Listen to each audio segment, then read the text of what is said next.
Aujourd'hui, 691e et dernier duel en direct face aux caméras de Jacques Barinet sur la 5 à propos de la crise du Golfe et du poids que peut peser la France à la fois sur le plan politique et sur le plan militaire. Pour en débattre, je reçois Gérard Fuchs, qui est député socialiste européen, secrétaire national du Parti socialiste chargé des questions européennes et de sécurité.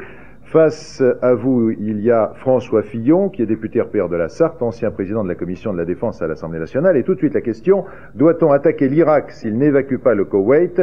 Oui, 3665-10-00, non 3665-10-01. Et le Minitel 3615, code la 5. Alors avant d'en venir, et vous comprendrez que l'actualité m'y oblige, à cette question du Golfe, je voudrais tout de suite vous demander une première réaction à chaud à la démission de Michel Noir.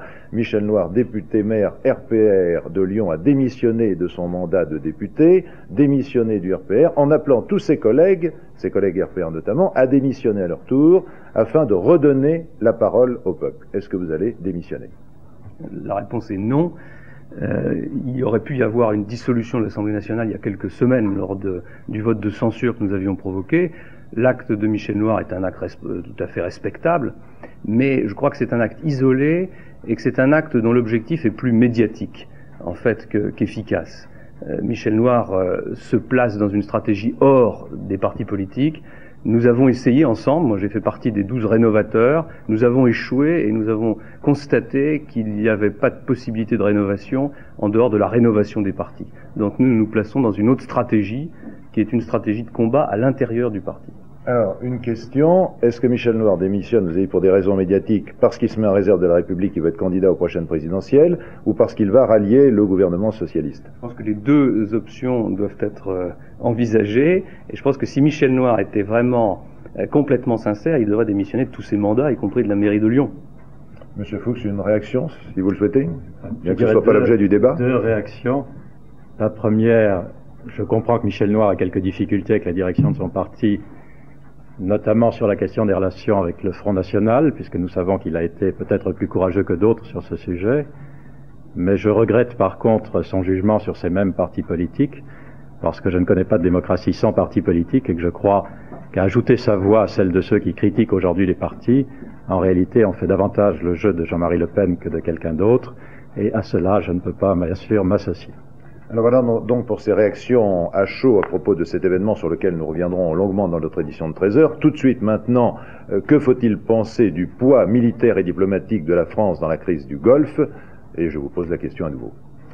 Bien, le poids militaire, je crois que personne ne s'y trompe parmi nos compatriotes. Nous avons 15 000 hommes dans la région du Golfe, environ 6 000 en Arabie Saoudite même.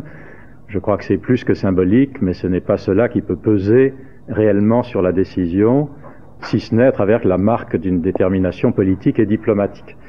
Et je crois que cette détermination-là, par contre, a joué dans les dernières semaines, et jouera, j'en suis convaincu, dans les semaines à venir, un rôle extrêmement important. Si le dialogue entre l'Irak et la communauté internationale devait se réduire à un dialogue entre l'Irak et les États-Unis, je crois que ça donnerait à l'affrontement quelque chose qui ne serait pas sain. La France a toujours eu une politique arabe, une politique en direction du Proche-Orient qui est appréciée par ces pays. Nous avons bien sûr en commun avec les États-Unis les mêmes objectifs, c'est-à-dire obtenir l'évacuation inconditionnelle du Koweït et bien sûr la restitution des otages. Mais nous pensons, et François Mitterrand en a fait la preuve dans son discours aux Nations Unies il y a encore quelques semaines, que nous pouvons, mieux que les Américains, définir des portes de sortie, offrir à Saddam Hussein une possibilité de retraite qui lui évite de perdre la face et qui par conséquent ne le condamne pas à la recherche d'un affrontement militaire auquel personne n'a rien à gagner. Je crois qu'il y a un problème de cohérence de l'action du gouvernement, cohérence entre l'action diplomatique et l'action militaire. Sur le plan diplomatique, le gouvernement suit les résolutions des Nations Unies. Et sur ce point, je l'approuve. Les résolutions des Nations Unies, c'est d'abord l'embargo comme méthode pour faire plier Saddam Hussein, et puis c'est maintenant l'ultimatum pour le 15 janvier. Sur le plan militaire, je suis plus réservé. La France avait le choix entre deux options, ou bien s'en tenir à l'embargo, ce qui ne nécessitait pas de mettre en place un dispositif militaire terrestre qui engage la France de manière, je dirais, quasiment automatique dans une action militaire, ou alors de participer de façon plus massive aux opérations et en annonçant dès le départ la couleur, c'est-à-dire en disant bien que cette action serait faite avec les Américains, en coordination avec eux, c'est-à-dire au fond sous un commandement commun. Aujourd'hui, la France a un dispositif terrestre qui ne permet pas, qui n'a rien à voir avec l'embargo et qui l'entraînera de manière quasiment automatique dans une action militaire si les États-Unis le décident. Et c'est ce qui me gêne dans le dispositif qui a été mis en place. J'avoue que je suis... je vous en prie, ma qualité tourne. Un télégramme qui me parvient de Bagdad, et vous allez en mesurer l'importance. Le président Saddam Hussein vient d'annoncer à l'instant que tous les étrangers retenus en Irak et au Koweït, sans exception, allaient être libérés. Bien, je suis ravi que vous m'apportiez un argument.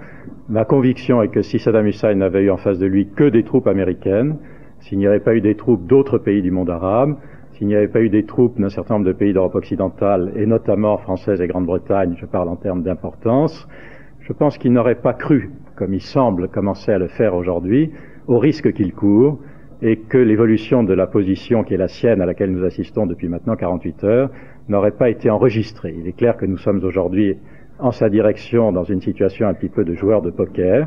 Nous ne devons exclure aucune hypothèse, nous devons affirmer notre détermination, et je crois que c'est bien le sens de notre présence militaire sur le terrain qui, encore une fois, est marginale par rapport à la présence américaine, mais politiquement, je crois, plus que symbolique, elle est significative. Saddam Hussein, nous le savons bien, a essayé de diviser les pays des Nations Unies, a essayé d'effriter leurs résolutions